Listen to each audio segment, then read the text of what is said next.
জীবন দিব, শির দিব, অন্যায় অসত্য মিথ্যার কাছে মাথা নত করবো না। আমরা সেই জাতি। সুতরাং ভয় দেখায় কোনো লাভ হবে না।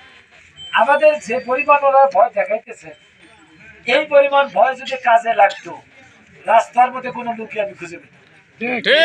আমি তো দেখতেছি ভয় দেওয়ার পরে একটা কাজ হইতেছে যে সবাই একটু জেদি হয়ে যেতেছে। আমি মিটিং এ যাবো, দেখি কি করি। একটা লোক, কালকে আমরা গিয়েছিলাম ৫-৬ নম্বর মাইন করে, একটু মুরব্বী টাইপের লোক, ওনাকে একজন বলছে ঠ্যাং ভেঙে দিব। উনি আসছে আমার কাছে, বলছে যে আমার ঠ্যাং ভেঙে দিতে চাইছে। আমি বললাম যে আপনি কি বলছেন? উনি বললেন যে আমি বলছি আমি চাইতেছি পারলে ঠ্যাং ভাঙবো। এই কথা বলার পরে তো কয়েকদিন পার হইল, আল্লাহ রহমতে সেই ঠ্যাং নিয়ে উনি আমাদের সাথে কালকে সারাদিন ঘুরছে। ঠ্যাং ভাঙে তো কেউ আসে না। সুতরাং পৃথিবীর কোন শক্তি, পৃথিবীর কোন অবশক্তি ইসলামী আন্দোলনকে, আদর্শকে হুমকি দিয়ে নিশ্চিহ্ন করতে পারবে না। ইনশাআল্লাহ আমাদের হবে, এটা প্রমাণিত হয়ে গেছে।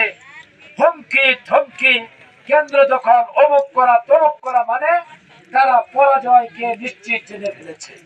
সুতরাং তাদের পরাজয় হবে আর সত্যের বিজয় হবে ইনশাআল্লাহ।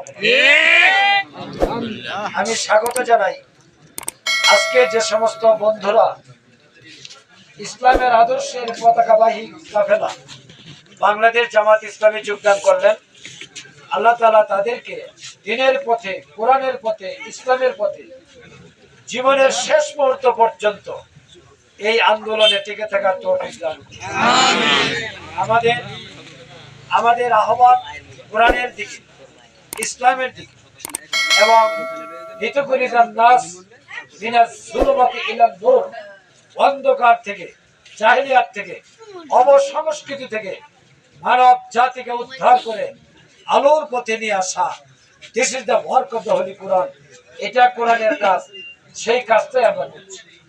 আজকে ঘোষণা দিয়ে 38 জন ভাই এই আলোর পথে চলার যে সিদ্ধান্ত নিয়েছেন, আল্লাহ রাব্বুল আলামিন কবুল করুন এবং আমাদের সবাইকে আলোর পথে চলার তৌফিক দান করুন। সবাই বলুন আমিন। আগামী 12 ফেব্রুয়ারি একটি কথা, একটি তথ্য না দিলেই নয়। আমি যখন এই যোগদান অনুষ্ঠান করছিলাম, ঠিক ওই সময় একটা নিউজ পত্রিকা আমি দেখলাম। এই নিউজটা এখানে আছে, আপনারা সবাই হয়তো দেখবেন, আগামীকালকে জাতীয় পত্রিকা চলে আসছে। সেটা হলো এই যে দেখেন, এখানে ডেনমার্ক নামে একটা রাষ্ট্র আছে, পৃথিবীর উন্নত দেশের একটা। এই ডেনমার্কে একসাথে 50 জন লোক ইসলাম গ্রহণ করেছে। সারা বিশ্বে ইসলামের জাগরণ, ইসলামের পথে মানুষের অগ্রসর হওয়ার যে কার্যক্রম শুরু হয়েছে, এই কার্যক্রমের মাধ্যমে আমাদের স্বপ্ন, মুসলমানদের প্রথম কিবলা হলো বাইতুল মুকাদ্দাস। জেরুজালেমকে উদ্ধার করে জেরুজালেম হবে বিশ্ব মুসলমানের রাজনৈতিক কেন্দ্রবিন্দু। এখান থেকে সমগ্র বিশ্ব আবার শাসিত হবে ইনশাআল্লাহ। বাংলাদেশ তার একটি অংশ হবে। আমরা সম্মানিত ভাইরা, আবার মুক্ত করে মসজিদুল আকসাকে ইসরায়েলের হাত থেকে উদ্ধার করে সারা বিশ্বের মুসলমানদের রাজনৈতিক কেন্দ্রবিন্দুতে পরিণত করা হবে ইনশাআল্লাহ। এবার আমি বলতে চাই, 12 ফেব্রুয়ারি ইলেকশন। এই ইলেকশনে আপনারা এমপি নির্বাচন করবেন। বিগত 55 বছরে 12 জন এমপি আপনারা নির্বাচন করেছেন। 12টা পার্লামেন্ট আপনারা ভোট দিয়েছেন। পার্লামেন্টে যদি প্রশ্ন করা হয়, এই মুক্তাগাছা থেকে একজন এমপিও কি কোরআনের পক্ষে, ইসলামের পক্ষে যাওয়ার মতো ছিল না? কিন্তু যাইতে পারে নাই, আমরা পাঠাইতে পারি।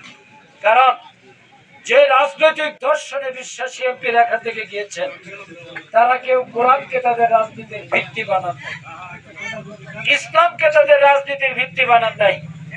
আমরা এবার সমস্ত ইসলামী দল ঐক্যবদ্ধ হয়ে কোরআনের ভিত্তিতে রাজনীতি করব। কোরআনের ভিত্তিতে পার্লামেন্ট হবে, কোরআনের ভিত্তিতে আইন তৈরি হবে। এই ঘোষণা দিয়ে আমরা আপনাদের সাথে এসেছি। সুতরাং আপনারা যদি দাঁড়িপাল্লায় ভোট দেন তাহলে এইবার কোরআনের পক্ষের একটি শক্তি একজন ব্যক্তি পার্লামেন্টে যাবেন এবং কোরআনের ভিত্তিতে আইন তৈরি করার জন্য ভূমিকা রাখবেন। সেই কাজটি আপনারা করবেন বলে আমি বিশ্বাস করি। যদি আল্লাহ তাআলা আমাদেরকে এমপি বানান, কি কাজ হবে? 1 নাম্বার, দুর্নীতি চিরতরে উৎখাত। মুক্তাগাছার কোনো দুর্নীতি হবে না ইনশাআল্লাহ। কারণ এমপি নিজে যদি দুর্নীতি না করেন আর কোন ব্যক্তি দুর্নীতি করার সাহসী পাবে না। আমি এমপি হলে আল্লাহর রহমতে 1 টাকা কেন দুর্নীতির প্রশ্নই আসে না। সুতরাং কাউকে দুর্নীতি করতে দিব না, দুর্নীতির কবর রচনা করা হবে। দ্বিতীয়, আমরা মানুষের হাতে কাজ তুলে দিব। যারা যুবক তারা কেউ বেকার থাকবে না। প্রত্যেকটি ইউনিয়নে একটা করে ইন্ডাস্ট্রি হবে, সেই ইউনিয়নের যুবকরা সেখানে কাজ করবে। সেখানকার উৎপাদিত পণ্য বাজারে যাবে, বিদেশে যাবে এবং অর্থনৈতিকভাবে সমৃদ্ধ হবে। প্রত্যেকটি ইউনিয়ন অর্থনৈতিকভাবে এগিয়ে যাবে, কোনোটাই পিছিয়ে থাকবে না।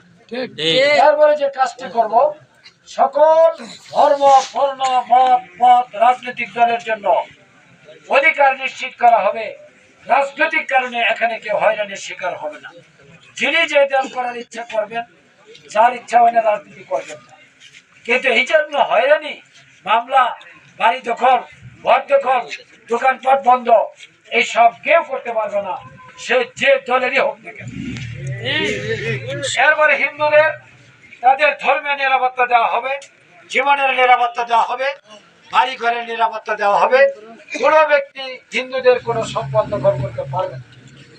এরপরে সামাজিকভাবে যারা প্রভাবশালী, তারা একটু কম ইম্পর্টেন্ট লোককে দমায় রাখতে চায়।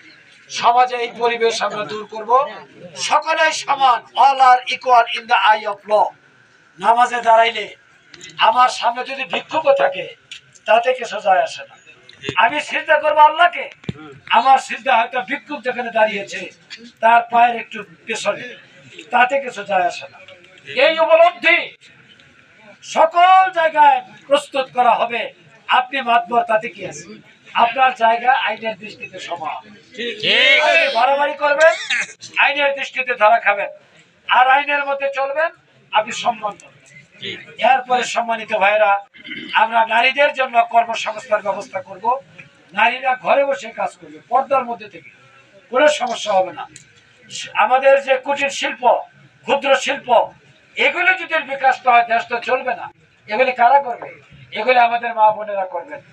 আমরা মুক্তাগাছার কেন্দ্রীয় ভাবে এটা কন্ট্রোল করব।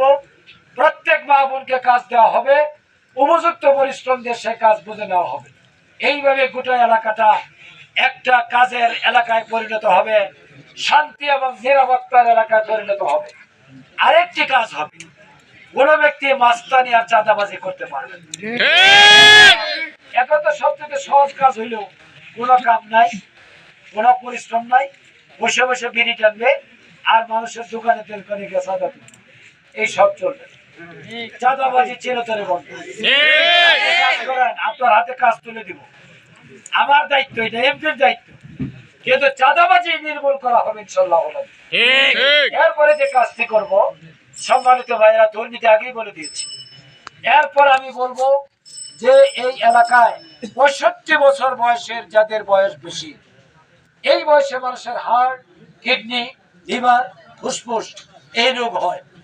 এই রোগের চিকিৎসার জন্য রাষ্ট্রীয়ভাবে আমরা সিদ্ধান্ত নিয়েছি জামাত ইসলামী। যেখানে আমাদের এমপি হবে ওই এলাকার তালিকা করব, এই রোগে আক্রান্ত যত রোগী বিনা টাকায় তাদের চিকিৎসার ব্যবস্থা করা হবে। আপনাদের লাগবে না। হার্টের চিকিৎসা করতে আপনার 3 লাখ টাকা লাগে কমপক্ষে, এটা আমরা দিব। কারণ আমরা তো চুরি করব না, সুতরাং টাকা থেকে যাবে, সেই টাকা দিয়ে মানুষের চিকিৎসা কল্যাণের জন্য ব্যয় করা হবে। এরপরে এইভাবে আমরা মুক্তাগাছাকে গড়ে তুলতে চাই। আমার শেষ কথা, কাজের কথা নাই, মানুষ যখন দেখছে যে একটা পরিবর্তনের সময় এসে গেছে, দাঁড়িপাল্লার পক্ষে তারা অবস্থান নিয়েছে, আমাদের বন্ধুরা বুঝতে পারছেন যে স্বাভাবিক নির্বাচনে পাস করার সম্ভাবনা তাদের নাই। এখন তারা হুমকি দেওয়া শুরু করছে, পৃথিবীতে মারামারি আরম্ভ করছে। আপনাদেরকে আমি একটা সহজ কথা বলে যাই, পৃথিবীতে মারামারি করে সাময়িক সময়ের জন্য কেউ হয়তো টিকে ছিল, কিন্তু অনন্তকাল কেউ টিকতে পারে না। মারামারি যারা করেছে তাদের ধ্বংস অনিবার্য। আবু জাহেল, আবু লাহাব, উতবা, সাহেবা, কে তার নাম না চিনে? তারা তো আল্লাহ রাসূলকে উৎখাত করতে গেছে, কিন্তু নিজেরা বদরের যুদ্ধে জীবন দিয়ে তার খেসারত দিতে হয়েছে। আমিও বলবো, অসত্যের কাছে কবুনত না হবে শির, ভয়ে কাঁপে কাপুরুষ, লড়ে যায় বীর। অসত্যের কাছে মাথা নত করবো না, আর বীরের মতো লড়ে যাব। আর যে ব্যক্তি কাপুরুষ সেই ভয় পায়, বীরেরা কোনোদিন ভয় পায় না। ইসলাম হলো বীরের আদর্শ, ইসলাম বীরের ধর্ম।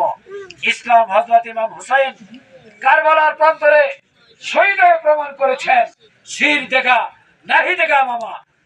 আমি আপনাদের কাছে দোয়া চাই, সব বললাম, যা করব সকল কাজ করার জন্য আপনারা ভোট দিয়ে দাঁড়িয়ে বিজয় করে সে সুযোগটা করে দিবেন।